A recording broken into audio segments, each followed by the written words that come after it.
kulanti wacan oo wanaagsan daawadayaal idilhaantiinba kuna soo dhawaada kulan dood wadaag ah dooda waxaan ku falqayn doonaa sidii kor loogu qaadi lahaa wacyiga iyo wacyigelinta arrimaha bulshada ee Soomaaliland iyo helitaanka cadaaladda iyo arrimaha muhiimka ah dooda waxay si toos ah uga bixi doontaa telefishinka madaxa bannaan ee Horyaal 24 TV dooda waxay gala qayb gali doonaa Leila Cali Xuseen oo ka socota wasaaradda shaqagelinta Awa Cabdilaahi Mataan oo ka socota Nagad Network sidoo kale Nasriin Cabdishakuur Axmed oo ah garyaqaanad ka shaqeysa arrimaha haweenka sidoo kale Sheekh Cabdirasaaq Muxtaar oo ah culimada Soomaaliland iyo sidoo kale Sheekh Isaxaaq oo isaguna ah culimada Soomaaliland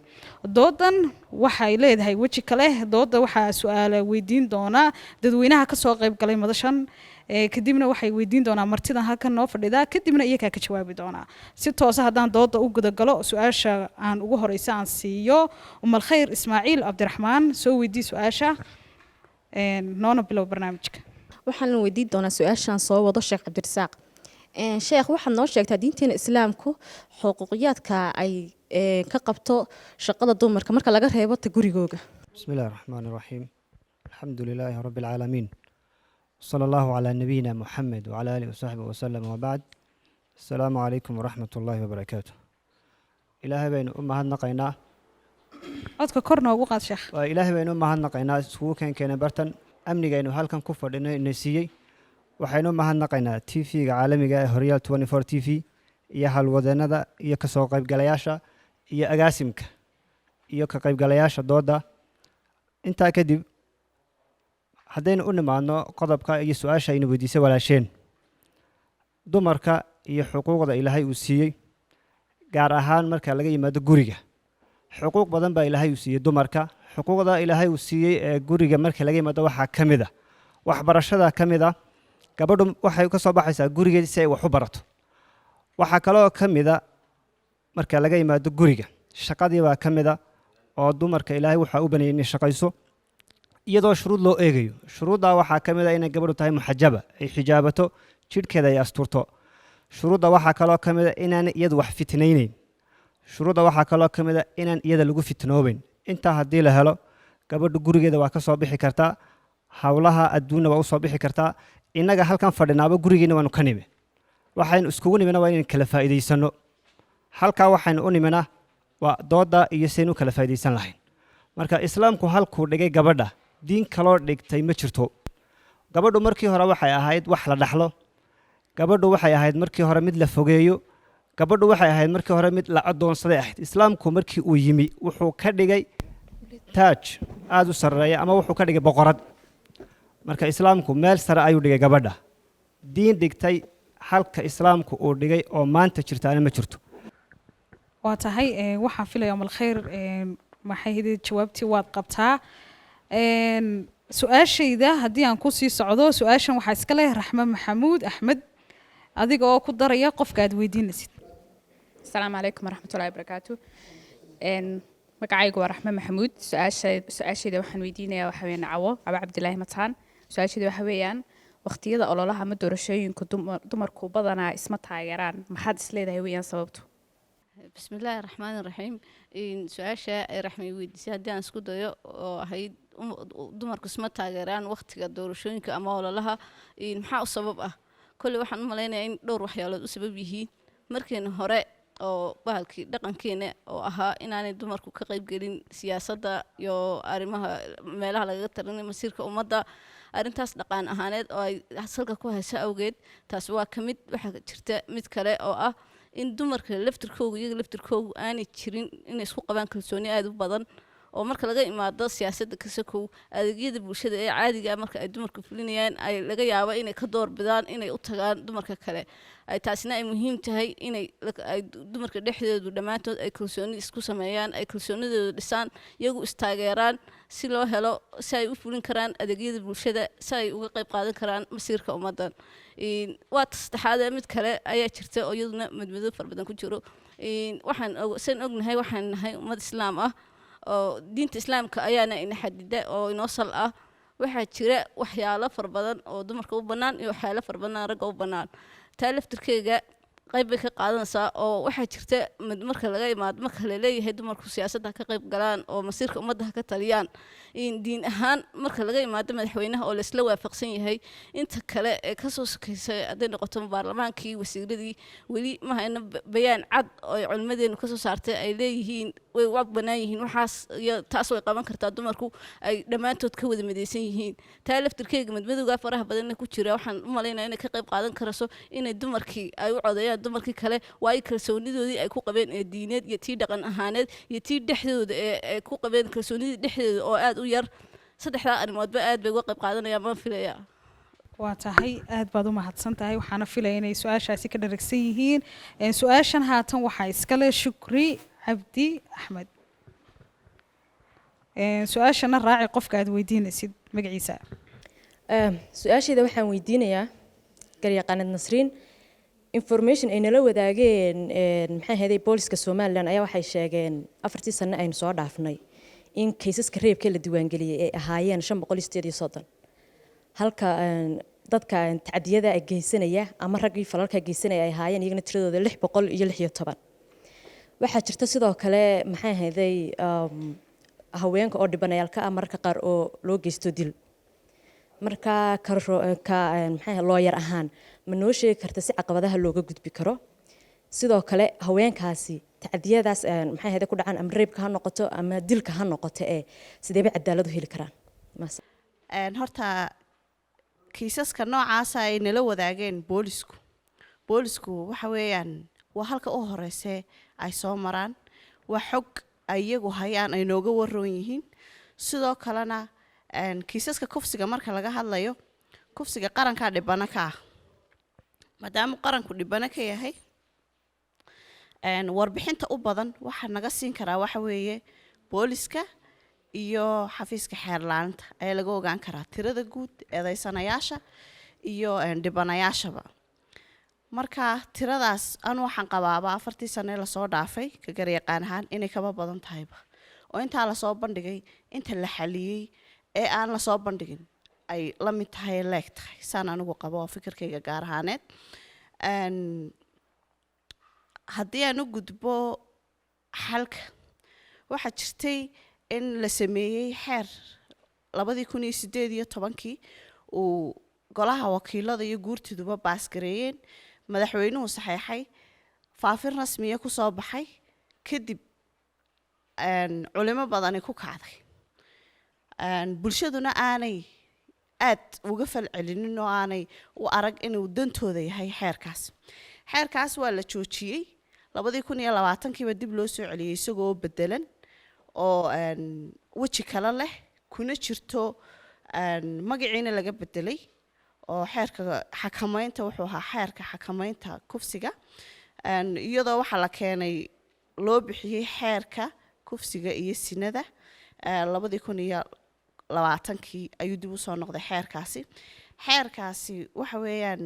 xeer wuxuu ahaa imika xeer waxa weeyaan xeer shareecada islaamka iyo shuruucda dalkaba ka hor imanayay golaha guurtidu marayaa weli muu dhaafin haddii daacad laga yahay oo la doonayo in la xakameeyo isla markaana la yareeyo kufsiyadan iyo tacadiyadan soo noqnoqday waxa weeyaan horta waa in la helaa xeer xakameynaya dadka daacada oo maxaa la yiraahdaa u soo jeeda in ay cadaalad helaan haweenkan dhibanayaasha kufsina kuma ekeemka dil baaba raacaba waxa weeyaan inta la kufsado ayaa la dilayaa waxa dhacda marka laga imaado xeer la'aanta wadanka ka jirta iyo inaanu jirin sharci xakameynaya si adag u xakameynaya maanta kufsiga waxa jirta inaanay bulshadii dhibaatada loo geysanay aanay iyaga laftoodu ka falcelin oo ay dulmanayaan iska yihiin oo iska aamusan yihiin waxa weeyaan inaan marka la kufsado waa in culimadu ka hadashaa number 1 kufsigu waxa weeyaan waa shay xaaraana shareecada islaamkuna meel adag ka istaagtay waxa weeyaan culimadeenu arki maysaan waxa kufsi la sheegayo ee wadanka soo galaya maalin oo dhan miidiyaha ku jira iyagoo ka hadlaya waaninaya rag oo le war waxa weeyaan waa tacadi ee laga daaya haweenka sidoo kalena lama arko haween ka hadlaya oo le kiis markuu dhaco hal one kiis markuu dhaco weliba dil loogu daro waa laga yaabaa inay soo wada urursadaan oo maxaa la yidhaha caadifadoodaan haweenku looma baahna inay caadifadoodaan iyagu waxa weeyaan number one inay ka daacad noqdaan meel uga soo jeestaan sidee u heli lahaayeen xeer xakameeya sidee u heli lahaayeen maxaa la yidhahdaa xaqoodii xuquuqdooda qof kastana ugama maxaa la yidhahdaa kama qofku markuu dhibtu soo gaadho uun maaha inuu damqado waxa weeyaan qofka kale ee bini'aadanka ah ee la midka ah dhibaatada haysataa waa tu adigana kugu soo foodle ama faamiligaaga ha noqoto ama cid kale ha noqoto marka anigu waxaan aaminsanahay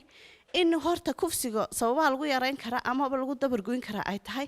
kow in shareeca islaamiya waxay ka qabto horta dadka loo gudbiyo oo loo sheego oo culimadeenna siiba ay ummaddu wax ka dhagaysato ee maxaa la muxtarimiinta ahi ay ummadda u sheegaan oo weliba ragga ka waaniyaan kufsigan iyo dilkan ay haweenka iskugu darayaan anigu kufsiga kusoo koobi maayo haween keliya to waxaaban arkay badda inama yaroo la kufsaday oo waxaa jira inama laftooda la faraxumeeyey markaa horta dhibaatadan ay leedahay ilaayo bannaanka loo soo saaro oo laga hadlo xal lagama gaari karo hal xeer baa jira xeerkaan hore usoo sheegay xeerkaasina waxa weeyaan ilaa la baasgareeyo oo iyadu dowladdu ay intay ansixiso lagu dhaqmo oo xoog markaa imaada iyo sharci xakameynaya uu qabto qofka dhibaatada iyo tacadiga geysanaya mooyaane inaan la heli karin sababo kale oo kufsiga lagu joojiya maadaama bulsho ka hadlaysaana jirin culimo ka hadlaysaana jirin aqoonyahanka laftoodu markaa kiis dhaco uun ay ka hadlaan inta badan ay ka aaminsan yihiin marka intaasan waa tahay nasriin intaanad mikrofoonka dhigin haddii aan hal su-aal ku weydiiyo ma jiraan kiisas aad adigu intii aad ku guda jirtay hawshan garyaqaanimo adigu aad la kulantay amba adigu aad gacanta ku qabatay isla markaasina la xaliyey oo dhammaaday walaal horta kiisaska kufsiga waxa weeyaan xeer ilaaliya ku jira inta badan qarankaa matala qofka dhibanaha ah way jiraan dad aan la talin sharci siino laakiin qareen marka la leeyahay qareenku mar walba wuxuu matalaa eedaysanaha maadaama eedaysanaha matalo dhibantii waxa kaliya uu qaban karaa waxa weeyaan inuu siiyo la talin sharci oo markaasi uu toosin iyo dee habkii sharci uu ka caawiyo waana jiraan kiisas noocaas oo aan aniga lafteedu dad badan oo masaakiin oo falal noocaasi ku dhaceen aan ka caawiyey oon ka siiyey la talin sharci waa tahay aad ayaad u mahadsan tahay xaggii su-aalaha haddii aan kusoo noqdo su-aashan waxa iskale muune maxamed qaalib ii raaci qofka magaciisa aad su-aasha weydiinaysid kuna soo dhowo mikrofoonka السلام عليكم دمانتين سؤال مقعيقا وحلا لامون محمد قالب سؤال شيد waxay ku socotaa Cawo Cabdilaahi Mataan oo nagaad ka socota marka su'aal shaydu waxa weeyaan maxaad isleedahay waa lagaga gudbi karaa caqabadaha haysata haweenka sidoodaba kuwa iyaga ku gudban iyo kuwa xaqooda ah ee loo baahan yahay inay dadaal ka muujiyaan su'aashaydu marka haddii aan isku eego marka hore kuwa iyaga xaggooda ku gudban yacni marka dhankooga maaha iyaga ku horgudban oo ay ka mid yihiin waxyaalo fara badan san ognahay iminka waxa dadka ugu liita bulshadeena waxa weeyaan dumarkuna waxa weeyaan waa dadka vulnerable-ka marka horeba ah u baahan in la ilaaliyo si gaarana loo ilaaliyo in caqabado fara badan baa maanta ku gudbeen hadday noqoto dhan dhaqaale hadday noqoto dhan mas-uuliyaddii ka saarneyd bulshada oo in badan laga gaabiyey iyo hadday noqoto waxyaalo fara badan oo nafsiyan usoo gaadhaba haddaan eegno mas-uuliyaddii bulshada ka saarneyd oo in badan dumarka laga gaabiyey tusaale ahaan dumarka mas-uuliyaddooda waxa iska leh ragga oo hadday hooyo tahay hadday inan tahay iyo hadday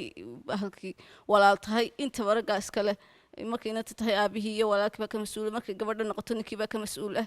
mas-uuliyadahaasoo dhan maanta waxaan moodaa inay gaabis galeen halkaasna ay caqabado fara badan dumarkii kaga imaadeen tusaale ahaan iminka hooyooyinka waxaad arkaysaa hooyo aad u dhiban dhaqaale ahaan ubadkii korinaysa dhanka korinaysa caafimaadkeega hadduu doono aanu fiicinayn ninkii ama aabihii reerkan mas-uulka ka ahaana uu jaad iska cunayo wuxuu doona iska samaynayo ayadii suuqii ku kala haysay mar dhaqaalihii raadinayso mar ilmihii korinayso marka mas-uuliyaddii hooyadan ama gabadhan bahalkii bulshada ay ku lahayd yani waa laga gaabiyey bay ka dhigan tahay oo qofkii mas-uulka ka ahaa uu gaabiyey laga yaabo markay inantii ay tahay inan ay gurigoogii joogto walaalkii ama aabihii sidoo kale in mas-uuliyaddiisi ka gaabiyo ay taasina keento in hooyadaasi ay suuqii u baxdo ay dhibaato badan la kulanto ay kalahdo hooyada laga yaabo in hooyo ay tahay aan lahayn aqoon markeeda horeba ay ku shaqaysato aanay dhaqaale badan ay haysan halkaa dhibaatooyin fara badan ay ka timaado iyadoo markeeda hore ahayd warshad lagu talagalay inay bini'aadam badan soo saarto ay tarbiyad qurux badan siiso nolol qurux badan ku noolaato mas-uuliyaddeeda laga ahaado iyadoo ay aqoon yeelato ay bulshadeedii wax ku tarto laakiin si tan ay obasadkii markaa noqonayso iyadii mar walba qof dhibaataysan oo kadeedan oo yacni xataa mas-uuliyaddeedii tarbiyadda ahayd ay ubadkii tarbiyada bulshadii kale wax u qaban lahayd ay qaban kari weydo waayo caqabadii waxa ku timiday dhibaato fara badan oo intiiba ka hor istaagtay taas waa caqabadaha ugu badan ee kaga iman karaya dhanka bulshada dhanka kale ama dadkii mas-uuliyaddeeda lahaa kaga iman karaya markaan eegno dumarkayga dhexdooda iyaga laftirkooga caqabado fara badan oo dhexdooda ah baa jira marka laga yimaado hooyooyinka iyo dadka mas-uuliyaddooda lagabay waxaa kala jira dad fara badan ama dumar fara badan hablo fara badan oo hela fursado ay wax ku bartaan yacni si fiican lagu hagaajiyo fursado fara badan ay helaan kuwaas haddana loogama yaabo halkii loo baahnaa inay gaadhaan oo laga yaabo inay dhexda markay marinayso waxbarashadii hadday doonto iyadii iska dayso haddii doonto waxaa laga yaaba iyadoo opportunity-ga ama fursaddii haysata haddana sida inamadii la midka ahaa wax u baranayaan markay digrigii dhammayso aanay waxbarashadii sare hablihii aanay u gudbin taasina lama odhan karayo waa dhinacba kale kaga timi laakiin si iyaga ayaa gaabis ku imi taa marka laga imaado waxbarashadii iyo aqoontoodii oo inta ay raggu kaga badan yihiin ay dumarkii kaga yaraadeen taas laftirku iyaga ka timi waa dhankii aqoonta marka laga eego dhanka isku dayga maanta adeegyada bulshada badankoogu dadka ugu badan isticmaalaa waxa weeyaan dumarka hadday noqoto caafimaadkii iyo waxbarashadii waxyaalaha la midka ah badanka waxaa fuliya rag iyagoo ay jiraan dumar fara badan oo aqoontoodii leh oo samayn karaya waxaan intaasina waxaan u malayn karayaa waa isku day la-aan maxaa yeelay iminka cusbitaal khaas ah ma jiro oo dumarku keliya ay leeyihiin dhammaan cusbitaaladii waxa xataa kaa adna ay gabadh mas-uul ka tahay haddana dad fara badan ma jiraan 100% dumar baa ka wada shaqeeya lama odhan karaya laazim dhakhaatiirtii baa rag ah iyo haddana way samayn karayaan wixii iyagii isku filaan karaya ayaa haddana mar walba aanay fulintii aanay samaynayn ma jiro hal iskuul oo keliya oo dumar khaas ay wada leeyihiin ama dumar macallimiintii ilaa maamulkii uu leeyahay taasna lama odhan karayo waa caqabad dhinac kale ka timi laakiinse wax weeyaan dumarka dhexdoodii ama inaga dhexdeedniiba isku day la-aan baa jirta waxaan samayn karnaa dhammaan adeegyada bulshadu ay u baahan tahay ay dumarku u baahan yihiin iyadoo ay dumarku si madax bannaan ay u samaysan karayaan oo iyaga khaas ah waayo iminka tusaale ahaan oo kale way ka fiicnaan lahayd ama way ka wanaagsan tahay marka iskuulkii inantii ay dhiganayso uu maamulkeega yahay gabadh macalinkeega uu yahay gabadh qofkii security-ga uu ahaa uu gabadh yahay in fara badan waxaa laga yaabaa inay waxbarashadeeda ka horumarto marka intii ay sida kale ay tahay in dhakhtarkii marka uu gabadh tahay kii meesha cisbitaalka haystaa gabadh tahay neers dhammaantood ay wada gabdho yihiin way ka fiicnaanaysaa way ka wanaagsanaanaysaa waxa gabadhii ku dhiiranaysaa waxyaalo fara badan ama baahiyo fara badan oo aanay sheegi karin marka kale inay sheegto way jiraan waan kuu soo noqonayaa waad mahadsantahay cawo ma jiraan qof kale oo su-aal qaba isla markaasina doonaya in laga jaahil bixiyo kusoo dhawo mikrofoonka iigu dhiiba asalaamu calaykum dhammaantiin waan idin salaamayaa anigu magacaygu waa hibi cabdi maxamed sheekh isxaaqna waxaan weydiinayaa anagu waxaanu nahay ururada dumarka haweenka somalilan dumar ka mid aanu nahay gobolka maroodijeex degan ururaanu leenahay dhigaal baanu dhiganaa markaa diintu maxay ka qabtaa ilaahay subxaanahu watacaala kitaabka qur-aanka ah wuxuu ku yidhi watacaawanuu cala albiri waataqwa walaa tacaawanuu cala alifmi waalcudwaan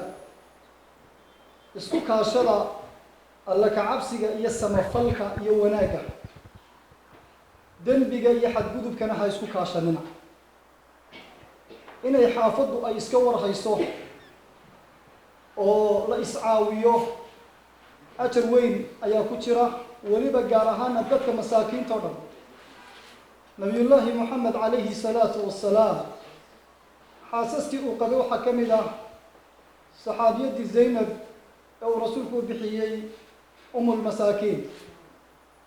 gabadhaas waxaa la dhaha saxaabadii dumarkii uu rasuulku qabay iyadaa ugu gacan dheeray waxay ugu gacan dheeray dadka masaakiinta ah ayay ka warhaysay oy caawin jirtay oy siin jirtay taasi markaa waa qeyb ay shareecadeenu ay bannaysay inay dadka muslimiintu inay wax dhigtaan oo iscaawiyaan. Gabadhu way qaban kartaa wixii shareecadu ay u bannaysay oo ah nabiga calayhi salaam xaasaskiisaba isagoo rasuulku soo cumraysanayo oo saxaabadii laga hor istaagay cumratul xudaybiya waa kii rasuulku calayhi salaatu wasalaam yidhi iska xiirta timaha markay diideen gabadh baa ilaahay ku badbaadi rasuulkoo murugaysan calayhi salaam arrimihii masiirka ummadda wuxuu kala tashaday umu salama waa ti tiri yaa rasuulallah may diidan inay xiirtaan timahaaga xiiro timihii bay xiiratay ayuu nabigu xiirtay calayhi salaam saxaabadina way wada xiirteen gabadhaasaa ilaahay ku badbaadiyey maalintaa gabadha lama diidana wixii talo ee muhiima ay qaban karto meel walba way geli karaan oo shareecadu u bannaysay meel kasta oo shareecadu u bannaysay lidaruura way geli kartaa haddii ay xishoodkeedii iyo labiskeedii iyo akhlaaqiyaadkeedii ay ilaashanayso way geli karaan laakiin waa inay mar walba muraacaatu lislaam diinta islaamka waa inay ku xeersantahay. guntiga gunaanadkii dooda ayaan ku guda jiraa balse Nasriin ayaa su'aal u qabta culimada inay weydiiso kadib qofka ugu dambeeya su'aasha siin doona kadibna waan soo xiri doonaa. Culimadeena sharafta iyo qiimahaba leh waxaan doonayaa inaan weydiiyo su'aal marka haween laga hadlayo ama doorasho ha noqoto ama tacaddi loo geystay ha noqotay culimadu aad bay uga gaabisaa maxay tahay sababaha u waaweyn ee ku kalifo culimadu maadaama ay ka hadlaan waxyaabaha ay shareecada islaamku ka reebtay mar walba iyo sidoo kalena jimcayaasha ay ku soo qaataan jimcayaasha khudbadda jimcaha ay ku soo qaataan haweenku qaabkii u labisanayaan haweenku waxay xidhanayaan say u soconayaan iyo halkay marayaanba maadaama inta badan ay ka hadlaan dhowrsanaanta haweenka maxaa culimada ka hortaagan inay ka hadlaan tacadiyada inta badan loo geysto haweenka sidoo kalena ay ka hadlaan ay ku dhiirigeliyaan maadaama shareecada islaamku u banaysay inay wasiir gaadho iyo inay garsooro noqoto iyo inay mansab kale dowladaba ay ka mid noqon karaan ay qaban karaan maxaa culimada u diiday inay ka hadlaan arrimaha haweenka sidoo kalena su'aal labaad raaciya idinkoo iga raaliya ragga laftooda inta badan ma arko culimo raggii iyaga waaninaysa si guud ba shareecada islaamka uga hadlaan si gaar ahaaneedna inta culimeen dhageystay waxay u badan yihiin dumarka uun ay diiradda saaraan maxay tahay sababaha ay ragga laftooda ay uga hadli waayeen culimadu horta arrinta tacadiga diinteena islaamku way ka hadashay tafsiirka quraanka masaajidada ka socdana mid idaacad ka baxa iyo mid gudaha ka baxaba iyo mid mobilkaynu ku sidana aynu ka dhageysanaba dadku ma horta ma diin la'a qadiyadan tacadigana si kasta oo looga hadlo xeer sharciya oo diinta islaamku ku saleysan inoo qoran haduuna jirin waxa weeyaan waxaan tusaale u soo qaadan karnaa beri dhaweyd baa nin baa diinta caayay markaasaanu maxkamadda keenay waa intaan xeerarba la soo saarin waxba markaase waxaa la yidhi xeer qabta ma hayno deetana mid askari meesha taagnaa baa yidhi ma diintu caayay markaasuu isna nabiga caayay uu yidhi xidha kan markaasna askarigana noo raaciya waa isbadda nabigii buu caayay wax yar kadib waa la sii daayay askarigii kii kalena waxaa la yidhi waanu xidhaynaa laakiin 24 saacad markuu xidhnaado kadib haddii la helayo dhalinyarta noocana xeer qabta ay maxkamadeenu taalo oo shareecadii islaamka waafaqsan wax kasta shareecada halka inoo taala ka adagba laakiin miskiinkana waa la xidhi kii wax haystana waa la siidey sheekh kasta oo mikrofon qaato oo hadla meel laga sii deynayo waxba soo kordhin maayo laakiin culimadu iyagana doorkooda saaran inay xaq cadeeyaan oo xaq ay dadka u sheegaan dawladuna inay xeer ka soo saaraan bismillaahir rahmaanir rahiim magacaygu waa Guddoon Siciid su'aasha waxaan weydiinayaa Caawa Cabdilaahi Mataan su'aashan weydiinaya waxa weeyaan badanka haweenka gala arrimaha siyaasadda ee badanka doonta xilalka sare ee xukuumadda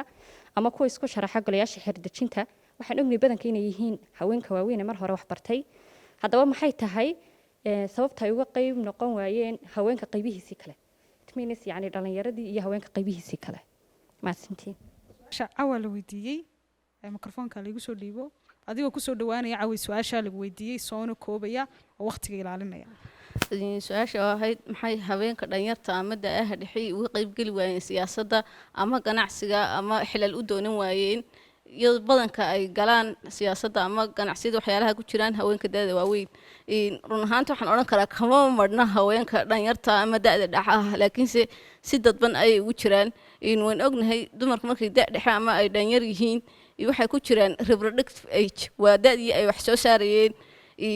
ay bulshada ku soo kordhinayeen ummad dhan waxay ku jiraan waxay soo saaraan xilliga malcaamad dhan ummad dhan mas-uuliyad dhan bay bulshada u hayaan iyadoo laga yaabo markay gabadhi markay da-da dhexe ama ay dhalinyar tahay oo inay marka qaar ay ubad korinayso marka qaar ay wax baranayso marka qaarna ay bartime haddii doono shaqaynayso marka waqtiga marka la eego iyo mas-uuliyaadka faraha badan ee kale ee saaran loo tixgeliyo way ku adkaanaysaa in ay isku daydo inay qaado mas-uuliyad bulsho dhan waayo mas-uuliyaadka saaran iyo culeysyada saaran xilliga ayaa aada u badan intaasaan kusoo koobaya aad ayaad u mahadsan tahay su-aashii ugu dambeysay waxaan siinayaa muune aadan maxamed soona koob raacina qofkaa su-aasha weydiina sida magaciisa بسم الله الرحمن الرحيم مقعي ومنى آدم محمود سؤال waxaan weydiinayaa Layla Cali Xuseen oo ka socota Masaf ama wasaaradda shaqada iyo arrimaha bulshada su'aasheedu waxa weeyaan waa sidee ama maxaad nooga sheegi kartaa ka qaybgalka siyaasadda ee haweenka ama ka qaybgalka siyaasadda dalka ee haweenka iyo waliba golayaasha xeerdejinta shaqo hoosaadyada xafiisyada بسم الله الرحمن الرحيم السلام عليكم ورحمة الله وبركاته آد بانو سلام يا دمان مرتر شرفتا sidoo kale waxaan salaamayaa culimada waxaan salaamayaa TV-ga barnaamijkan quruxda badan soo daadihiyay haddii aan ka jawaabo su-aasheena intii weydiisay waa su-aal aad u macquul ah aadna wanaagsan runtii dumarku talada dalka waxaa loo odhan karaa wax alli waxay ka yihiin ma jirto aad bay ugu yar yihiin talada dalka meelna kagama jiraan gulihii wasiirada waxaa laga yaabaa Somaliland oo dhan inay gabadh amba laba ay ku jirto taasina maaha wax muujinaysa dee tirada percentage waxa la yiraahdaa dumarka malaha Somaliland 60% waa dumar marka inay wasiir amba agaasimo guud amba agaasimo waxeediyo ay number inta aad u yar ay ku leeyihiin waa wax aad u yar soo kala jira shirkadaha dalka haday noqoto shirkadihii warskaarsiinta iyo shirkadaha kale gaarka loo leeyahayba ma jirto waxa liya wax dumar ay ku leeyihiin waxay ka leeyihiin waa meel positionada hoose taana waxaan oran karaa maaha wax ay dadku amba xukuumadda joogta amba xukuumadihii hore ay ugu talagaleen laakiin waa heer ay dumarku iskaarsiiyaan waayo waan ognahay iminka miidiyaha waxa xoog uga jira maxaa la yiraahdaa siyaasadii saddexda xisbi qaran saddexda xisbiya jira nin kasta oo meesha ololeynaya amba doonaya inuu madaxweyne noqdo amba inuu xildhibaan noqdo amba ay meeshuu doonaya ha haatee marka uu ololeynayo wax cidda u ololeynaysa cidda daba taagan cidda sacabka u tumaysa waa dumar waa dhalinyar waxa weeyaan inta ugu badan ee laxaadka maxaa la yiraahdaa bulshada oo dumar waliba u badan weeyaan laakiin beritoole markuu positionkii fadhiisto dumar waxna uma ogolo waxna ma siinayo imka waxaad arkaysaa anu marmarbaan siraamalaha dalka Somaliland ma waaba raglaanba waa sababaha jira waxay tahay meel kasta waxay taagan rag waxa laga yaabaa 10kii rag inay gabadh ku dhex jirto xaqna ay u leedahay inay positionada noocaas oo kale ay qabato waxa jira siinantu su'aasheeda xagga dambe kaga jirta shaqaale hoosaadka dee meel loogu tago oo loo dhaafaa ma jirto oo shaqaale hoosaadka awalba dumarun baa lahaa waxaa laga yaabaa secretary iyo wixii ka hooseeya masaxaad iyo wax aad u farqigoodu ay u yartahay bay dumarku ku leeyihiin taana ma aanaynayo xukuumadaha ma aanaynayo bulshada kalena ma aanaynayo dumarka laftarkooda aan aanaynayo oon iyagu isku tirsanaan qabin oon gabadh soo saari karahayn gabadh kasta waxay imanaysaa maalinta gabadh sharaxan tahay waxay yaroonaysaa ninkii familygayga haban soo saaray in adeerkeed badhanac saaraysa beritoole TV-yada waxaanu la taaganahay in la yiraahdo dumarkii waxba ma hayaan anu taa waxaan markasta dhalinaya waa dumarka waxaan la leeyahay dumarku haddii nasan isku dhaamin dee Somaliland waxba kuma laha qarankana waxba kuma laha naas ugu soo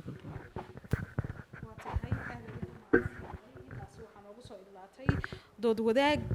lagu falaqeynayay sidii kor loogu qaadi lahaa wacyiga iyo wacyigelinta arrimaha bulshada ee haweenka Somaliland iyo sidii loo heli lahaa cadaalad iyo arrimaha muhiimka ah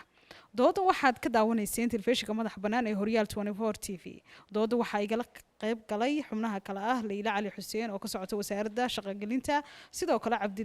sidoo kale Cawa Cabdilaahi oo ka socota Nagaad Network Nasriin Cabdishakuur oo ah garyaqaanad ka shaqeysa arrimaha haweenka Sheekh Cabdirasaaq Mukhtaar oo isaguna ah culimada Somaliland iyo sidoo kale Sheekh Isaxaaq oo isaguna ah culimada Somaliland dooda waxay idin daadihineysay anigoo Hoodo Cismaan Axmed ah tan iyo intaynu ku kulmi doono dood la mid ah waxaa idinkaga tegaynaa sidaas iyo salaamullaahi calaykum waraxmatullaahi tacaala wabarakaatu